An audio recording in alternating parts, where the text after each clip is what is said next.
estratégia mais eficaz para perda de peso de forma saudável e sustentável. Eu sou o chefe Michel Miranda e a minha missão é te ajudar a emagrecer e ter uma vida saudável, comendo comida gostosa de verdade.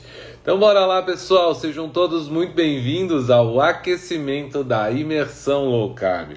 Durante essa semana agora, né, a gente vai ter algumas lives, como a gente já teve na semana passada, com o objetivo de aquecer o nosso grande evento dos dias 12 a 16 de junho, 100% online e gratuito, onde eu vou mostrar para vocês como vocês podem emagrecer definitivamente e ter uma vida saudável comendo comida gostosa de verdade. Parece impossível, né? Mas não é não. Então, se você ainda não se inscreveu, o link está na minha bio. Bora lá, e hoje eu tenho um convidado muito especial aqui. Sempre quando eu faço as lives com ele, sempre bombam demais, muito conteúdo, muito legal as lives com o Dr. William Hudson.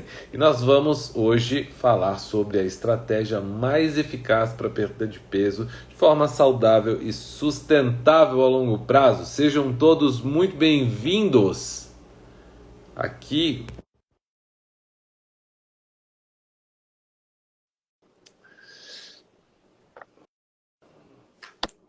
Tá entrando aqui. Opa! Salve, meu querido. Como é que você tá? Tudo tranquilo contigo? Maravilha, tudo bem. Seja muito bem-vindo. Muito obrigado por ter aceitado o convite mais uma vez aqui. Cara, olha aí, ó. Olha aí, ó. Que legal, cara. Fiquei feliz. Gostei de Aí, ver. ó. Presentão que eu ganhei. Meu amigo, é o seguinte, hoje nós vamos conversar aqui sobre a estratégia, né, mais eficaz para perda de peso de forma saudável e sustentável. Porque eu acho que não faz sentido ser apenas, né, funcionar, né, para perder peso, mas não ser saudável e sustentável a longo prazo. Porque esse é o motivo, eu acho, que mais faz com que as pessoas desistam, né, das dietas, ela não ser sustentável a longo prazo.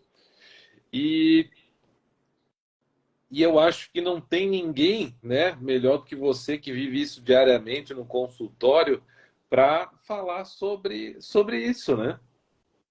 Cara, eu não poderia concordar mais contigo. Por quê? Porque a maioria das pessoas pensa, né, cara, que a dificuldade do emagrecimento é a perda de peso. Isso é uma coisa completamente equivocada, completamente equivocada. A dificuldade do emagrecimento é a manutenção do peso perdido. Ali depois de 2 anos de um grande emagrecimento, quando a gente vai fazer um levantamento de quais pessoas continuam no seu peso mínimo, cara, é menos de 20%. É muito pouca gente. E por que que isso acontece? Porque normalmente a maneira padrão de se emagrecer uma pessoa é provocando um déficit calórico calculado. Então tu vai lá e tu vai falar para a pessoa que ela vai comer determinada quantidade de cada macronutriente todos os dias. E qualquer pessoa que esteja bem motivada para perder peso, né, Miranda? Ela vai seguir as recomendações e ela vai produzir um déficit calórico, contanto que o profissional tenha contado bem, feito os cálculos adequadamente, ela vai emagrecer. Sim. Só que aí essa pessoa nunca modificou o estilo de alimentação, ela nunca modificou a maneira como ela entende os alimentos. Na verdade, ela está se submetendo a um tratamento de forma passiva, ela não assume o protagonismo em nenhum momento. E aí, quando essa pessoa vai ir para uma estratégia de manutenção, ela está completamente perdida. Ninguém aguenta ficar comendo, pesando a comida e comendo exatamente o que foi calculado para o resto da vida. Isso não é factível, né? Então, as pessoas acabam retornando ao padrão alimentar antigo delas. E por isso elas reganham o peso e por isso a obesidade é uma doença tão recidivante. Então, quando a gente fala que low carb é uma estratégia boa de emagrecimento, a gente não está falando que é a única estratégia de emagrecimento, mas a gente está falando que é uma estratégia de emagrecimento que a construção do emagrecimento já vai ensinando as pessoas como elas têm que se alimentar para manterem o peso perdido depois. E essa é a grande sacada, né? Assim foi na nossa vida. O doutor William também, no passado, estava acima do peso, perdeu peso com a low carb, se mantém assim. O Miranda também, no passado, esteve acima do peso, perdeu peso com a low carb, se mantém assim. Então, é essa a diferença que a gente busca mostrar para as pessoas que têm recursos. Porque, normalmente, o paciente que está acima do peso, ele está extremamente desmotivado, porque ele já tentou várias estratégias alimentares, ele já emagreceu várias vezes, mas o peso sempre volta. Então, ele pensa, pô, tem alguma coisa errada comigo. O que não está errado, ele realmente tem particularidades que ele precisa contemplar. E eu acredito, e sei que tu acredita também, que a estratégia low carb é a melhor maneira, é a mais indolor de atender essas particularidades do nosso metabolismo e essa nossa tendência de ganhar peso. E eu acho que tudo isso porque durante o processo, né, eu não gosto dessa frase, porque essa frase é usada na dieta flexível, na dieta convencional, que ele não fez, na verdade, uma reeducação alimentar, que não deixa de ser, né? Não deixa de ser. Mas é só que as pessoas sempre ligam à dieta flexível, à dieta convencional. E quando a pessoa não faz essa reeducação, ela não mexe ali, ela está só esperando acabar a dieta para ela comer tudo aquilo que ela comia antes, que fez ela engordar e que vai fazer de novo, e que ela ainda não entendeu que isso é um ciclo, que ou ela sai desse ciclo e vive numa alimentação que seja saudável e gostosa para o resto da vida, ou ela continua no ciclo de emagreço num déficit calórico absurdo, daqui a pouco eu aumento, engordo, daqui a pouco eu diminuo e vou ficar sempre nessa, né? É exatamente isso, mas eu compartilho do teu ranço com a expressão educação alimentar, reeducação alimentar, porque as pessoas se referem à reeducação alimentar como comer de tudo um pouquinho, né? E a gente sabe que, cara, no mundo prático isso não existe. Isso existe para pessoas magras que não enfrentam problema real com o ganho de peso, né? Existem várias pessoas que comem de tudo e não engordam. Elas têm um metabolismo diferente daquelas pessoas que, por motivos genéticos, são predispostas a ganhar peso. Só que tu dizer para uma pessoa que ela pode comer de tudo, soa menosprezar os sintomas dela, entende? Porque certas pessoas têm que se cuidar mais que as outras, têm que ser mais rigorosas que as outras. Então eu gosto de pensar na reeducação alimentar como uma maneira de eu aprender a me alimentar para mim, para as minhas predisposições, entende, Miranda? Então, o que é uma reeducação alimentar? Bom, se eu me dei conta que eu tenho resistência insulínica, né? Se eu me dei conta que a estratégia low carb é uma opção viável para que eu perca peso e me mantenha no meu peso mínimo. Reeducação alimentar é eu aprender a comer low carb.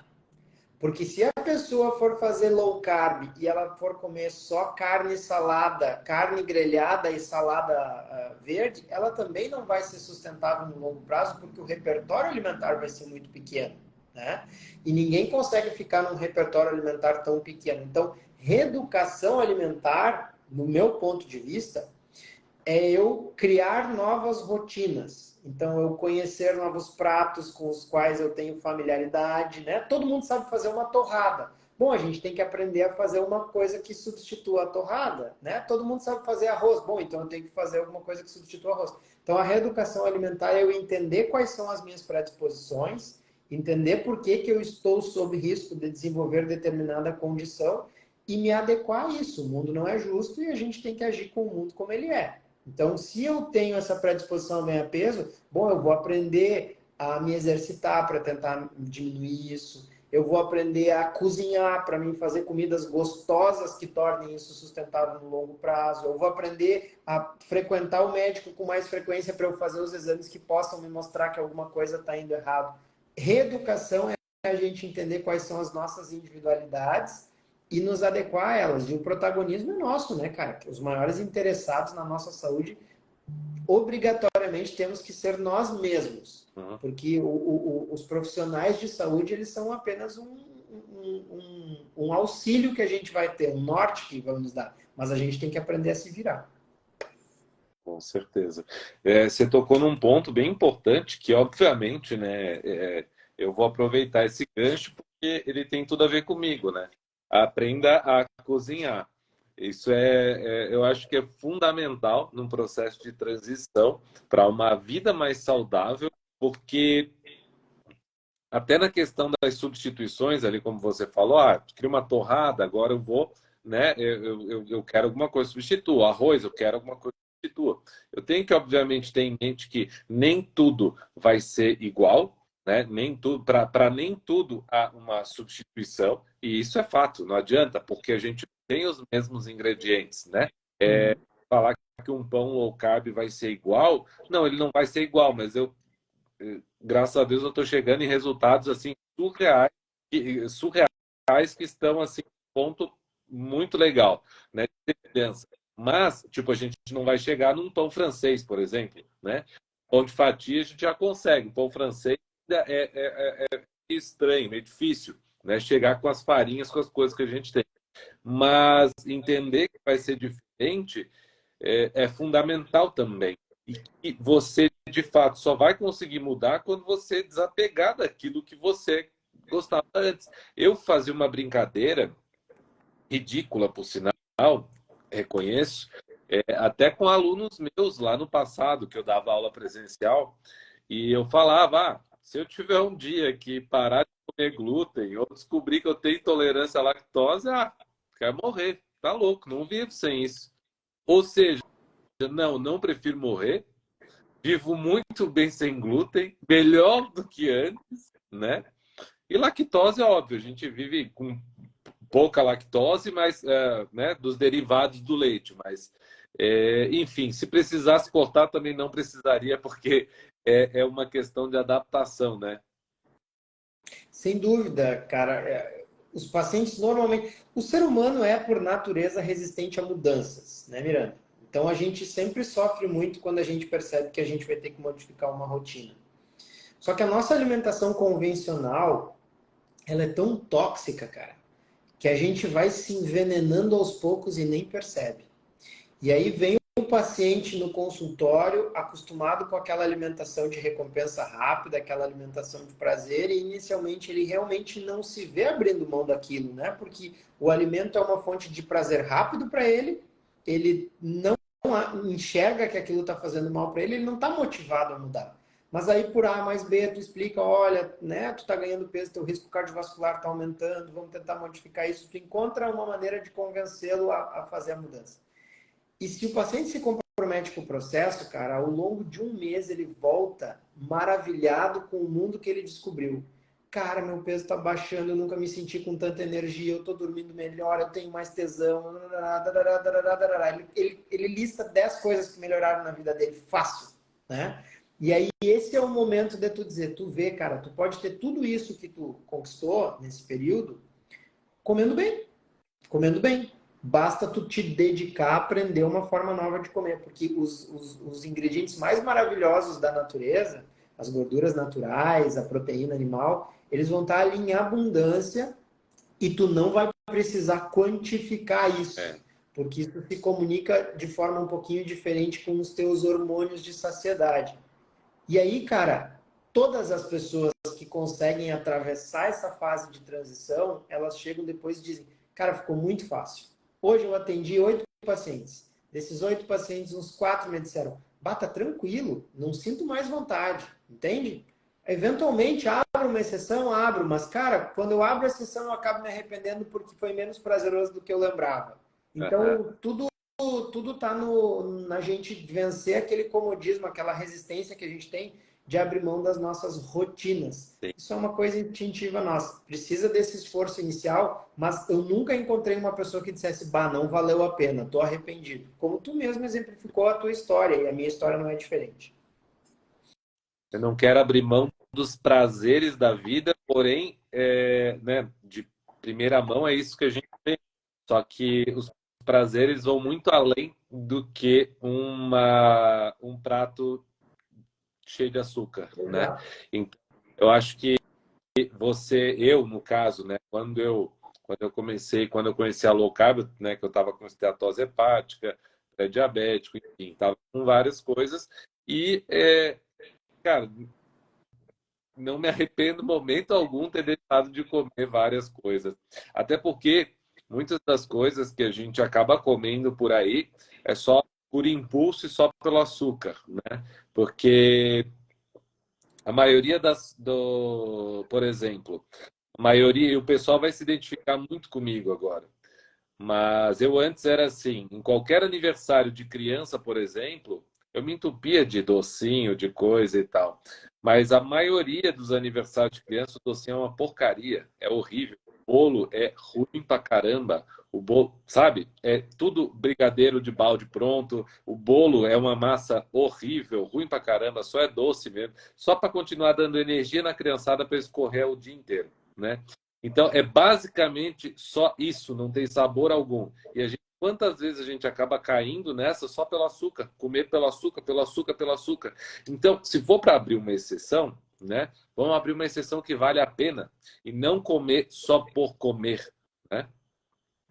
Tu sabe que essa tua constatação, ela diz muito sobre as gerações atuais.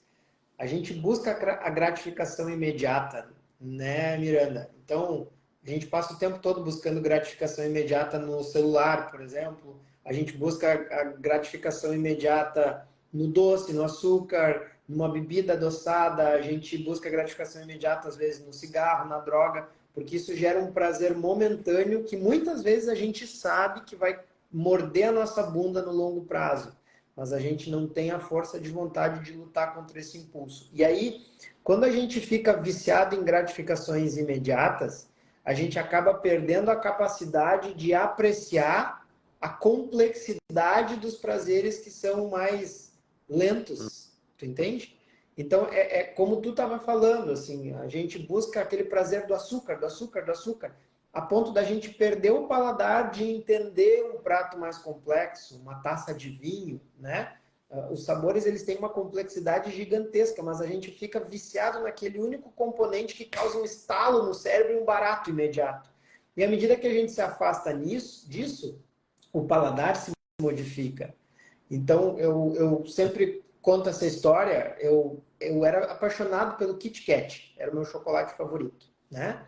E aí, quando eu comecei a fazer low carb, eu fiquei 2 anos sem comer doce. Eu realmente fui, assim, extremamente correto nos primeiros 2 anos, assim.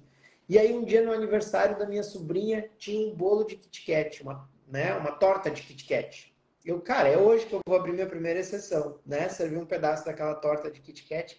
Cara, eu não comi um terço daquilo, porque era intragável, era um doce muito forte, era enjoativo, me deu náusea, assim, ó.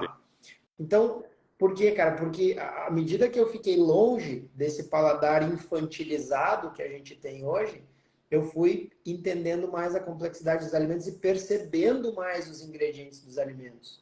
Então, eu percebo que eu me tornei melhor, por exemplo, tomando vinho, eu entendo melhor os sabores dentro do vinho. Quando eu como um prato, eu consigo entender os temperos que tem dentro, porque as comidas comerciais ultraprocessadas, elas querem atropelar isso. Elas vão ter uma coisa que te causa um prazerzaço, assim. Quando a gente tira isso da nossa rotina, a gente começa a contemplar os outros prazeres que existem, né, em apreciar uma boa comida, uma boa bebida. E isso aí é mais um benefício que um estilo alimentar baseado em comida de verdade pode propiciar para a gente. Sim.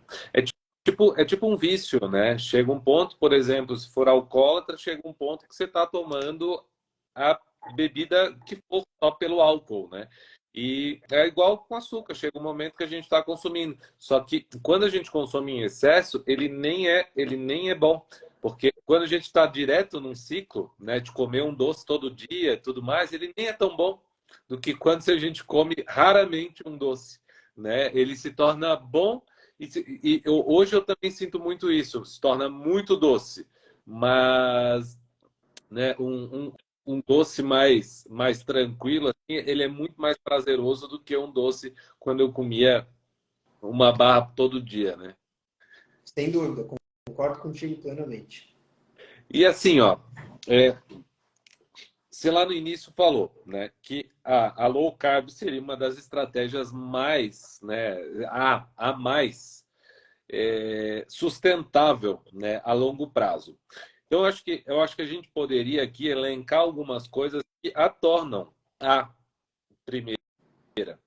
Eu começo dizendo uma coisa, que a low carb ela é prazerosa, então ela é uma dieta que a gente não precisa cortar a gordura naturalmente presente nos alimentos. E a gordura é um dos fatores que mais traz sabor na alimentação.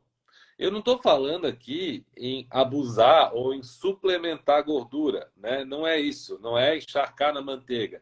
Gordura naturalmente presente, né? Então,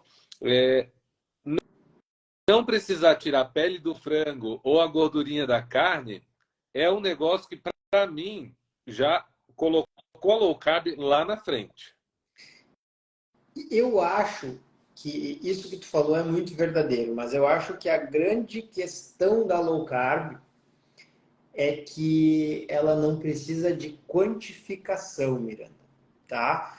Só Também. para que os teus seguidores tenham ideia, assim, houve um trabalho científico feito, acho que 2016 ou 2017. E eles fizeram uma baita sacanagem com a low carb, tá? Porque eles pegaram 3 dietas. Eles pegaram uma dieta low fat, baixa em gordura. Eles pegaram uma dieta mediterrânea, que é a queridinha dos profissionais de saúde, assim, meu Deus, a dieta do Mediterrâneo, como se todo mundo tivesse nascido no Mediterrâneo. E eles pegaram a low carb. Mas aí olha a sacanagem. Na dieta low fat e na dieta do Mediterrâneo, eles limitaram as calorias. E na dieta low carb, eles deixaram a galera comer à vontade. Meu, sacanagem total, né? Bom, qual foi o resultado do estudo? Na low carb, a galera comeu menos calorias e emagreceu mais. Então, o que que isso mostra, tá? Isso mostra que low carb emagrece sem fazer déficit calórico? Pelo contrário, low carb, como qualquer outra estratégia alimentar, emagrece fazendo déficit calórico. Só que esse déficit calórico, ele acontece de forma espontânea, sem que a gente sinta fome. Então, quando a gente reduz, realmente reduz a nossa ingestão de carboidratos, a gente evita alimentos de alto impacto glicêmico, como grãos e farináceos, como açúcares, como amido, como batata, como aipim, enfim, a gente deixa de lado esses alimentos, a gente diminui muito o quanto dos alimentos que a gente ingere vai ser convertido em glicose. E com isso a gente diminui muito o quanto a gente estimula o nosso corpo a produzir um hormônio chamado insulina. E quando os níveis de insulina estão baixos, o nosso corpo ele tem a percepção de escassez de alimento. A insulina é tipo um detector de nutrientes. E aí o corpo começa a liberar a nossa gordura para ser metabolizada e utilizada. Então, o nosso metabolismo vai lá e busca no armazém onde ele estocou a energia, aquela energia estocada e começa a usar ela. E essa energia vai sendo liberada na nossa circulação e o nosso corpo pensa, opa, tem energia entrando aqui na circulação. Então, eu não preciso gerar fome nesse cidadão agora, porque a gente está bem de energia aqui. Então, à medida que a gente começa a emagrecer e mobilizar a nossa gordura, a fome se vai. A fome se vai. E a gente espontaneamente reduz o número de calorias que a gente ingere. E aí a gente começa a emagrecer. E aí, à medida que a gente vai chegando no nosso peso de equilíbrio, a fome vai subindo, mas é muito difícil que a gente consiga abusar da gordura e da proteína, porque a nossa saciedade é muito conectada com a gordura e com a proteína. E aí que eu ia chegar juntando o que eu falei antes com o que você falou agora. Com certeza. A questão, eu vejo muito a proteína e a gordura como aquilo que, de fato, o nosso corpo está preparado para processar. O nosso combustível real. E se é o combustível real, o nosso corpo ele sabe a hora, ele não precisa colocar a mais no tanque. A hora que dá o automático ali, você já para de abastecer. Só que com proteínas e gorduras a gente sente essa saciedade antes, né? Então, por isso, muitas vezes tem até que controlar para não emagrecer demais. Eu lá no início foi mais ou menos isso. Eu tive que cuidar, porque cheguei a 80 quilos e estava muito magro já. E aí depois é que eu comecei a treinar e tudo mais. Mas é muito comum isso acontecer. E o melhor exemplo para a gente mostrar para as pessoas que isso acontece, cara, é tu pensar quando tu vai num rodízio num churrasco, numa churrascaria com rodízio, Uhum. né? E aí tu começa a comer, vem picanha, vem entrecô, vem costela. E daqui um pouco, cara, aquilo começa a encher e tu não consegue mais comer. Pode vir a picanha mais bonita que tu olha para ela e tu já sente uma certa repulsa. Por quê? Porque o nosso corpo tem hormônios que nos saciam para proteína e gordura. E carne é proteína e gordura. Então, quando a gente ingere gordura, tem lá um hormônio chamado colicistoquinina, que uma das funções dele é avisar o cérebro, ó, deu de gordura, né? O Miranda já comeu gordura que chega. Para a proteína tem um hormônio também, chamado aminopeptídeo YY. Ele avisa o cérebro, ó, deu de proteína, já comemos proteína que chega. Não existe esse hormônio para o carboidrato. Então, o que acontece quando a gente não consegue comer mais nada ali no rodízio? A gente diz, não, tá legal, vira a coisinha, fica o vermelhinho ali para não passar mais o espeto corrido, e a gente levanta e vai no buffet de sobremesas pegar um pudim. Por quê? Justamente porque a saciedade não se comunica com o carboidrato. Então, é muito difícil a gente abusar da proteína e da gordura. E é muito fácil a gente abusar do carboidrato. Por isso que quando a gente respeita o carboidrato e ingere a mínima quantidade possível, os nossos sistemas de saciedade tendem a equilibrar a equação e fazer a coisa funcionar de forma espontânea. Espontânea. É isso. Quando você vê por aí que o pessoal diz que exagera no churrasco, você pode ter certeza que esse povo tá tomando cerveja, tá comendo pão de alho, tá se entupindo de farofa e de arroz. Que arroz para mim no churrasco, meus amigos, vamos conversar sobre isso que tá errado, que arroz não combina com churrasco. Vamos combinar que arroz seco não combina. Então, o povo se entope de carboidrato e coloca a culpa na carne. Diz que come carne e fica estufado. Não, amigo, você não come carne e fica estufado. Você toma um monte de cerveja e come pão de alho. E quer ver um grande pepino disso tudo, Michel?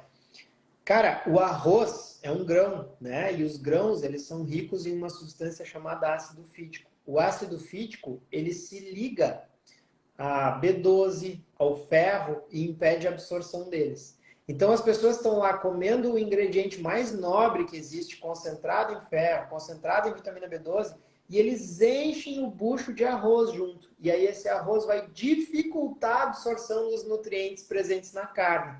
Aí eles vão estar lá depois com anemia, com deficiência de B12, e vão pensar, bah, mas eu como carne, o que será que está acontecendo? Né? Essa mistura é realmente absurda. E eu lá em casa tenho o hábito de fazer para as crianças, inclusive, que eu chamo de churrasco minimalista. Quando asso carne, é só carne. Né? E aí, nos outros momentos, eles sim comem pratos mais elaborados, mas quando eu faço o churrasco, é carninha picada e deu, não precisa de acompanhamento. Não, acho legal. Eu gosto, eu normalmente, assim, no dia a dia também com a minha esposa, e com a minha esposa, e daqui a pouco com o nosso pequeno também, né?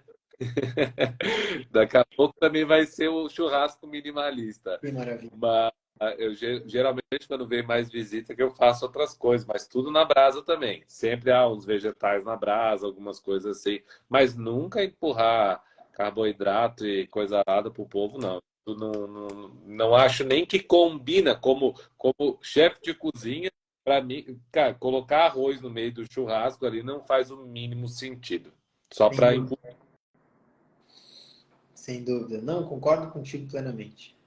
Deixa eu dar uma olhada aqui na minha lista aqui. Se tiver alguém alguma pergunta aí, vocês podem mandar que a gente vai elencar algumas perguntas mais interessantes aí que tem a ver com o nosso assunto de hoje, tá? E eu queria também aproveitar aqui para avisar que dos dias 12 a 16 de junho eu vou fazer um evento, a Imersão Low Carb. É 100% online e gratuito. Onde eu vou mostrar para vocês como vocês podem emagrecer definitivamente, ter uma vida saudável, comendo comida gostosa de verdade, né? Quem quer isso? Então, se você ainda não se inscreveu, o link está na minha bio. Corre lá, se inscreve e vem comigo. Está muito legal. Estou preparando um conteúdo muito legal para vocês. Eu E gosto muito dessa tua cópia aí, cara, de como se emagrecer comendo comida de verdade e sentindo prazer. Porque isso é uma coisa que as pessoas entendem muito errado a respeito da low carb, né, Miranda? As pessoas pensam, eu vou fazer low carb e eu vou eliminar o prazer da minha alimentação. Tanto que as pessoas costumam dizer que essa dieta é muito restritiva, né? E aí contar calorias não é restritivo para elas. E, essa reflexão que tu faz, ela mostra exatamente que é o contrário. As pessoas pensam que vão sofrer com restrição, mas na verdade elas vão se libertar das restrições. Porque passa a ser uma coisa muito pontual na qual tu tem que prestar atenção. E se tu tem força de vontade de buscar compreender como uma cozinha low carb funciona, porque, cara, é muito distinto da alimentação padrão que a gente vê por aí. Mas se tu aprende como uma cozinha low carb funciona, se tu cria opções de pratos low carb, fica muito prazeroso de fazer. Muito prazeroso mesmo. Lá no início, quando eu comecei a atender aqui na cidade que eu moro, os meus pacientes tinham muita dificuldade porque eles não conseguiam ter diversidade na alimentação. Eles faziam low carb comendo bife e salada todos os dias. E aí eu instiguei uns restaurantes, né, a começarem a produzir pratos low carb. E aí, numa dessas provocações que eu fiz, um cara chamado Marcelo topou o desafio e ele começou a fazer low carb e ele se sentiu melhor, emagreceu e tal. E aí ele foi lá e fez o teu curso. Universidade de Gastronomia, uma coisa assim, tinha um nome assim. a escola de gastronomia low carb. Escola de Gastronomia Low Carb. Ele fez esse curso contigo. E ele começou a fazer, a disponibilizar no cardápio dele pratos low carb e a fazer marmitas low carb também para comercializar. E o negócio dele, que era de hambúrguer, pivotou completamente para uma referência em alimentação low carb aqui. E agora até tem outros lugares fazendo também. Ó, aqui já botaram, Marcelo é maravilhoso, Junção é delícia demais, o nome é Junção Gastronomia. Então isso foi muito bom para mim, porque os meus pacientes passaram a ter opção. Hoje tem 3 sushis aqui na cidade que tem a opção low carb no menu deles, entende? Tem 4 ou 5 restaurantes que fazem pratos low carb. Então, cara, isso é uma coisa maravilhosa. Só que, claro, né, por motivos econômicos, a gente não consegue pedir comida todos os dias. Mas só com o exemplo do quanto a gente ter um repertório alimentar melhora a aderência dos pacientes, eu acho que é o suficiente para eu fazer um merchan aqui pro Miranda, que se vocês aprenderem a normalizar a gastronomia low carb dentro da casa de vocês, não vai ser sofrimento, entende? Porque daí vocês vão aprender a fazer tanto coisas elaboradas quanto coisas rápidas, e aí vocês vão ter estratégias para todas as vontades que vocês têm. E aí, se vocês conseguem construir essa rotina, isso no longo prazo produz um efeito muito melhor. Porque se a gente cria uma nova rotina e ela é constante, a chance do peso retornar depois é muito pequena mesmo. Eu fiquei muito feliz aí desse negócio do Marcelo, é muito legal ouvir, né? Mais um depoimento aí que eu recebo, porque é muito bom, né? A gente está sempre. É isso que nos motiva, né? Que nos move. E até para complementar, né? A minha escola, na verdade, eu criei após muito tempo de formado e comecei a fazer low carb. O pessoal vinha muito para mim perguntar, falava assim: ó, eu quero cursar gastronomia, mas eu não quero ter que aprender tudo com açúcar, tudo com trigo, tudo com não sei o quê, e depois ter que substituir tudo. Eu quero sim fazer um negócio direto, saudável. E eu fiquei fiquei ouvindo isso durante uns 3 anos e ficou aqui, ó, ideias, ideias, ideias, ideias, ideias. E uma hora eu falei, é agora, eu vou montar agora essa escola que eu quero montar. E como eu fui coordenador de uma escola de gastronomia clássica, né? Clássica, eu dava aula de panificação, de risotos, aula de gastronomia francesa, enfim. E aí eu peguei e falei, eu vou pegar e vou adaptar. Vou adaptar. E comecei a estudar muito sobre isso e adaptei. Então, hoje, a escola ela é um curso de gastronomia para quem não quer aprender a tranqueirada. Ó, a Leslie, minha aluna, ó.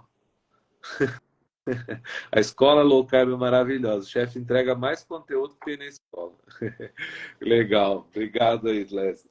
Então, assim, eu senti a necessidade disso, do povo cozinhar, como é que eu vou dizer? Não só sofisticado, mas algo também para sempre, algo que a pessoa aprendesse, ficasse ali enraizado e ela tivesse opções a todo momento, né? Então foi isso que essa é a minha principal ideia com a escola, né? Eu gosto bastante, a gente está indo aí já, acho, para sexta turma, eu acho, para quinta ou sexta turma.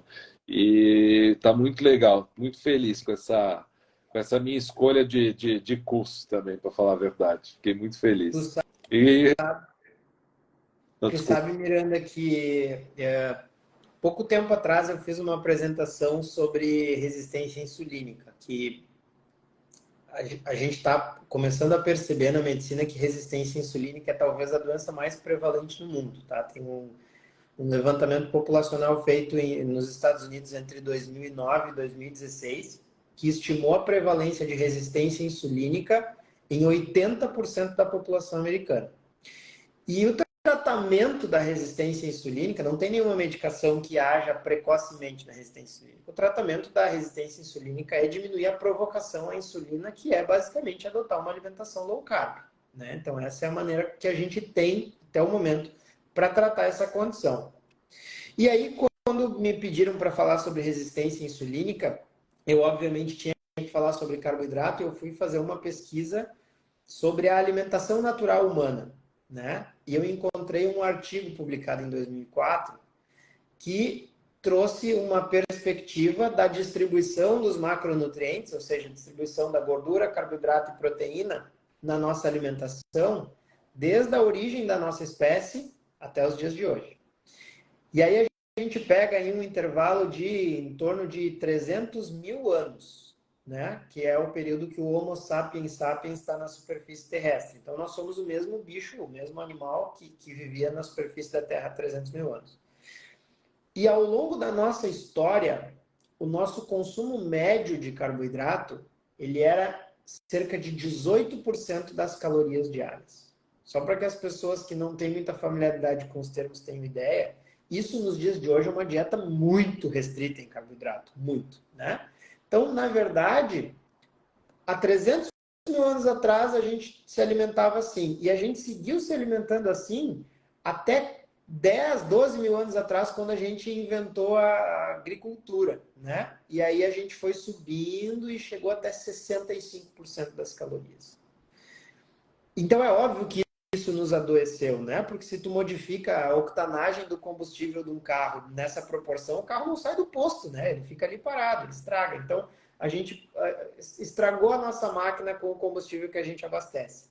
E eu até brinco nessa apresentação que eu e tu, não somos low carb, nós somos a favor do normal carb, né? Porque o normal carb da nossa espécie é pouco carboidrato. A gente que passou a produzir ele, então a gente passou a consumir muito.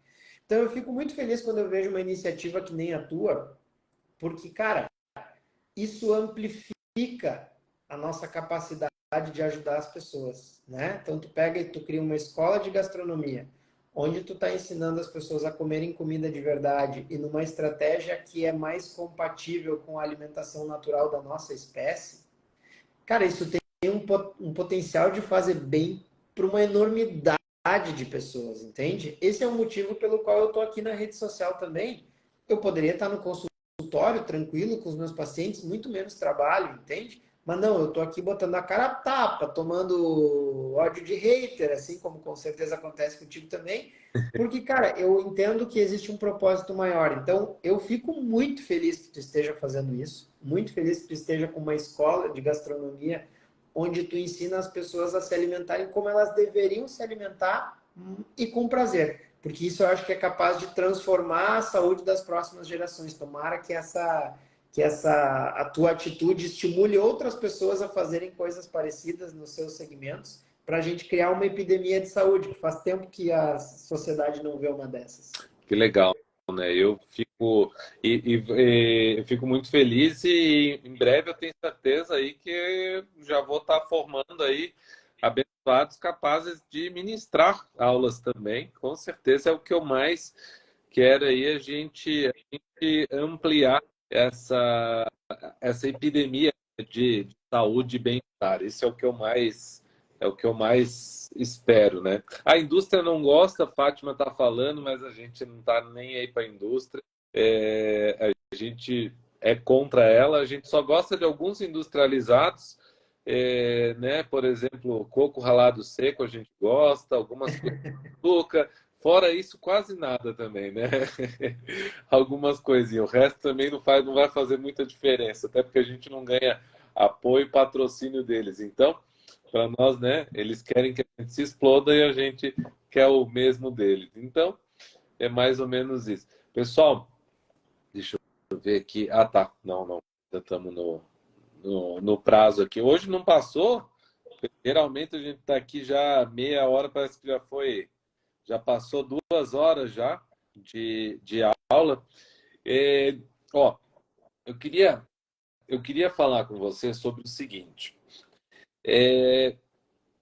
O que você acha, assim, na questão do emagrecimento, quando as pessoas vão começar a buscar informação,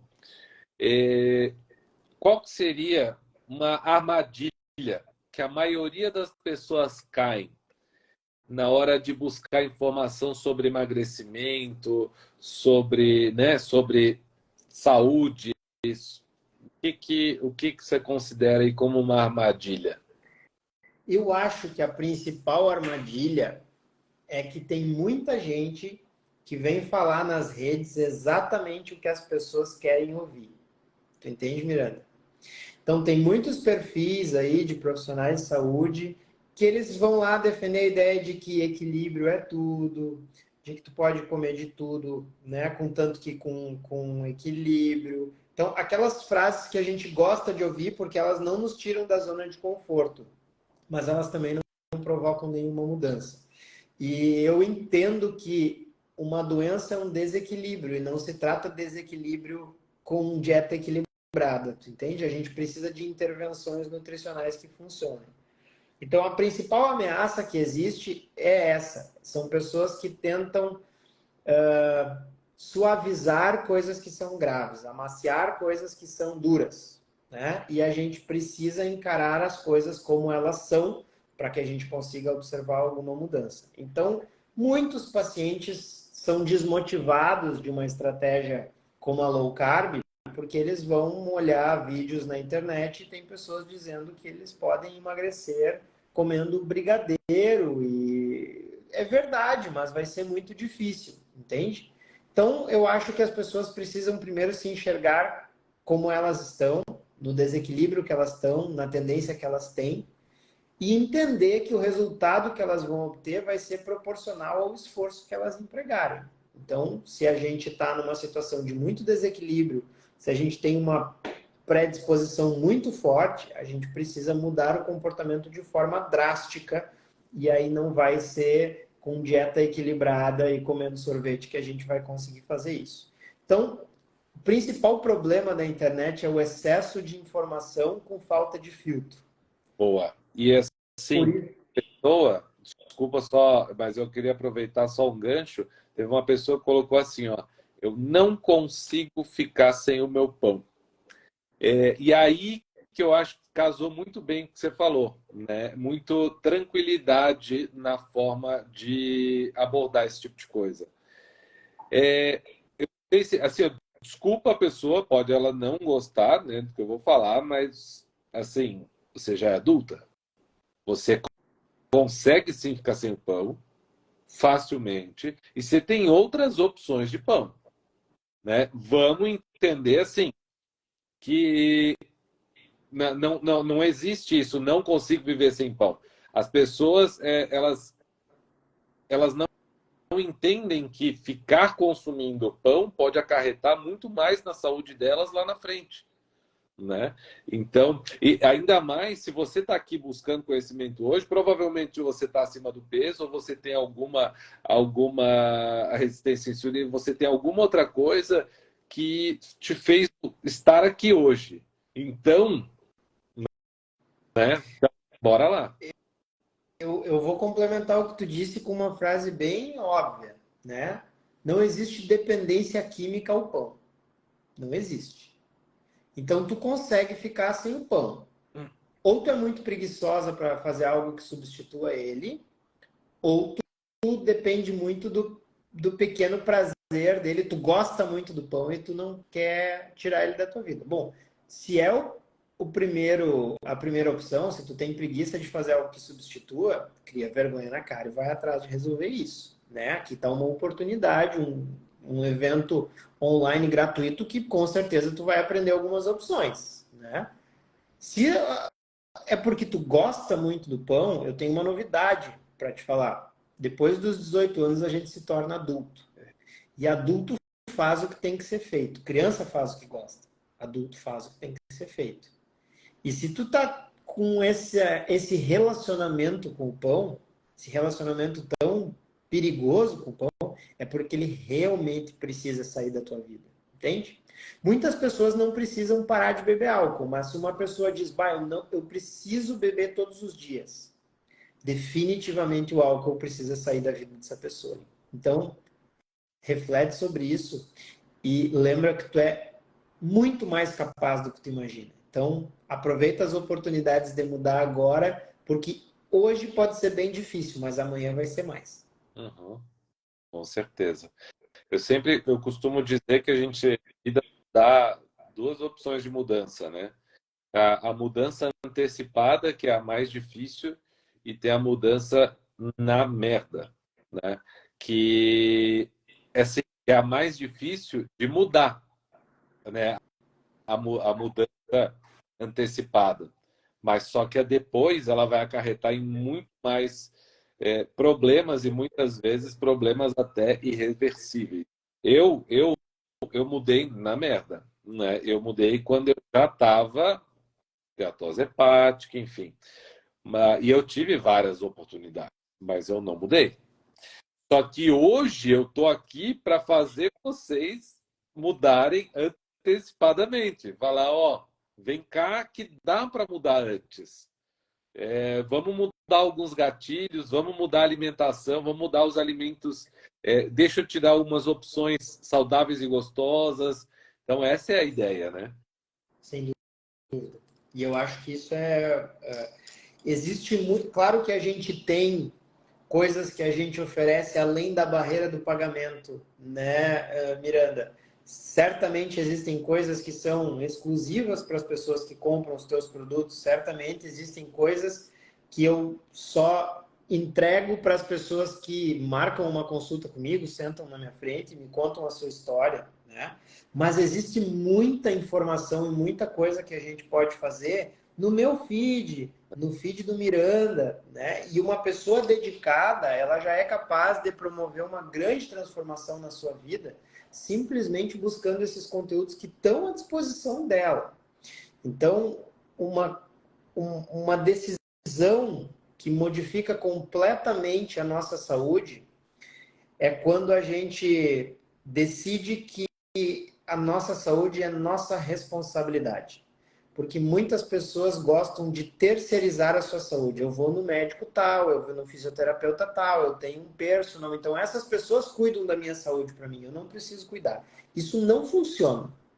Então, funciona construir saúde quando a gente decide, não, a minha saúde é minha responsabilidade. Eu vou buscar tudo que eu precisar buscar para mim consolidar ela. E aí eu vou aprender a comer, eu vou aprender a cozinhar, vou aprender a fazer atividade física, eu vou aprender a me avaliar nessa atividade física, vou tentar melhorar meu sono e assim por diante. As pessoas que decidem que vão se responsabilizar pela própria saúde, elas acabam ficando saudáveis, por mais que elas estejam distantes disso agora e leve tempo. As pessoas que tentam terceirizar seus problemas, não, elas não conseguem. A Stephen colocou ali, ó, vamos voltar até o papo de ser adulto, né? Vamos lá. Como saudável, mas não consigo tirar o caldo de galinha da carne. Sei que é veneno, mas como é difícil. Primeiro, como saudável com caldo de galinha não pode entrar na mesma frase. Não tem como. Se você, ou você come saudável ou você usa caldo de galinha, tá? E agora saiu o Michel, que trabalha com saúde. Entrou o Michel, o chefe Michel. Caldo de galinha é uma porcaria. Ele deixa toda a sua comida com o mesmo gosto. É uma porcaria. Tem gosto de glutamato monossódico com coisa química. É horrível. Você precisa aprender a cozinhar. Cozinheiro que usa caldo pronto não é cozinheiro, tá?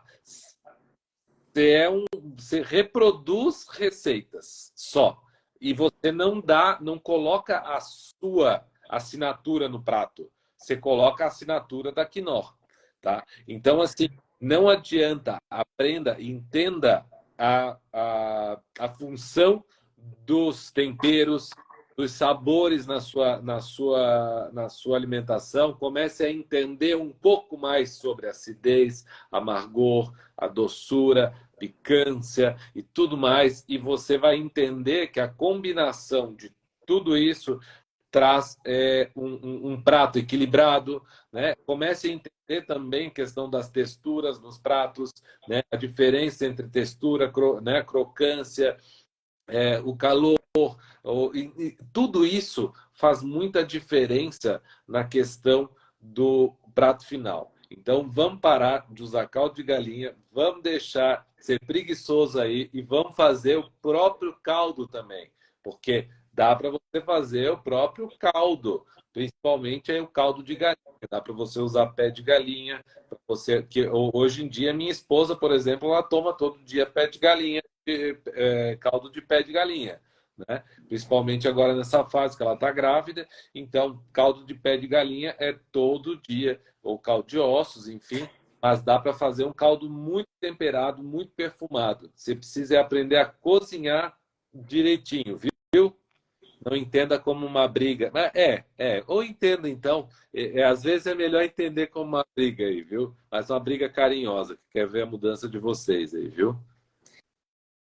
Tu vê, Miranda, que todos os relatos que a gente tem aqui de dificuldades, eles refletem aquela questão que a gente falou sobre o comodismo, né? Ninguém acha que colocar um caldo de galinha vai deixar a comida mais gostosa, mas a gente tem preguiça de demorar um pouco mais para cozinhar, preparar um tempero, né? Pesquisar uma maneira de temperar. Ninguém acha que o sabor do pão seja insubstituível, mas a gente tem preguiça de aprender a fazer um pão com farinhas que não prejudicam a nossa saúde. Então, é sempre o comodismo, é sempre o esforço mínimo com o máximo de prazer. Então, eu quero uma coisa rápida e prazerosa, rápida e prazerosa. E aí a gente acaba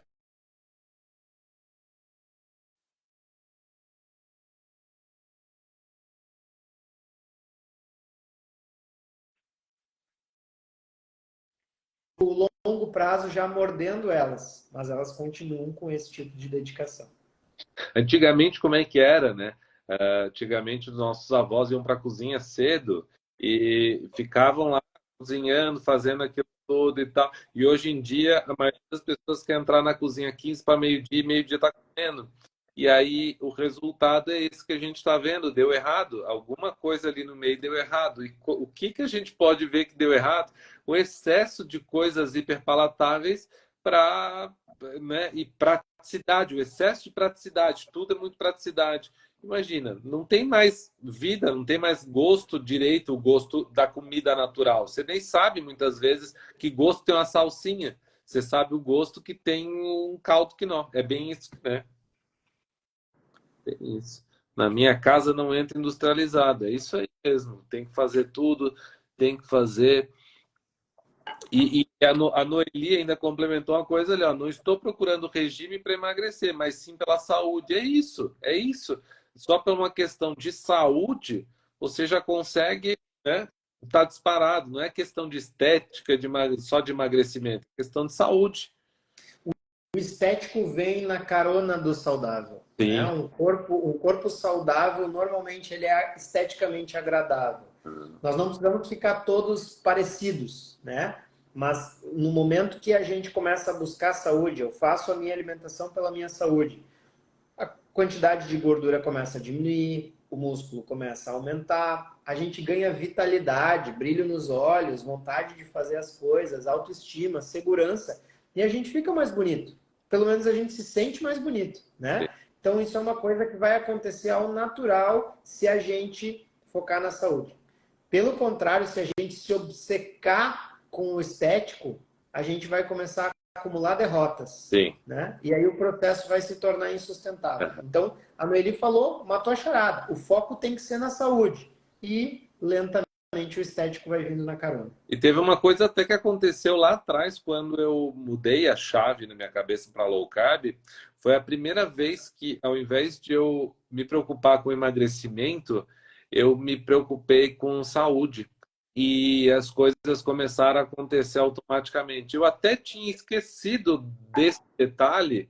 Eu parei de falar isso e a gente funciona muito por repetição, né? E eu nunca mais tinha falado isso. E, na verdade, eu tinha parado. Eu falei, não, eu vou pela minha saúde agora. Não quero saber de estética. E foi o que mais deu resultado, na verdade. Então tá aí. É isso. Olha, eu vou falar o seguinte. Eu ficaria aqui, né? Como a gente já tá acostumado nas lives, ficar 1h30, 2 horas, mas eu acho que essa daqui, ela tá assim, ó, ela ficou condensado de conteúdo, tá muito completa, e eu quero que as pessoas que estão aqui, elas assistam até mais uma vez, e compartilhem essa live também.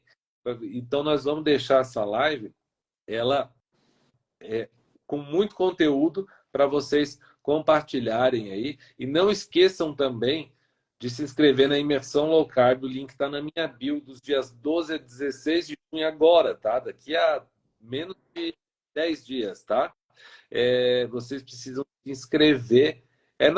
Daqui a menos de 10 dias, não. Daqui a 7 dias, né? Segunda-feira da semana que vem a gente começa. Então vocês precisam se inscrever, o link está na minha bio. É gratuito, online, e bora lá que eu vou ensinar vocês muita coisa. Vocês vão ganhar e-book, vocês vão ganhar um cronograma de metas. Gente, tá muito show. Vale muito a pena. Vocês vão ver que vai valer muito a pena aí para vocês, viu? Doutor William, gostaria de complementar com alguma coisa aí? Só te agradecer a oportunidade e te pedir para te me marcar me botar como colaborador dessa live aí, que eu quero também que a minha galera possa assistir, porque realmente ficou com muita coisa preciosa. Com certeza, com certeza. Bora lá. Valeu, meu querido, muito obrigado. Diretamente aí, tanto conteúdo, a sua capacidade, né, também agradeço, né, e elogio a sua capacidade de transmitir conhecimento de forma tão simples, né, e para todo mundo aí. Fico muito feliz. Obrigado mesmo aí de coração, viu? Tamo juntos, no mesmo lado da trincheira. Grande abraço. Valeu, um abraço.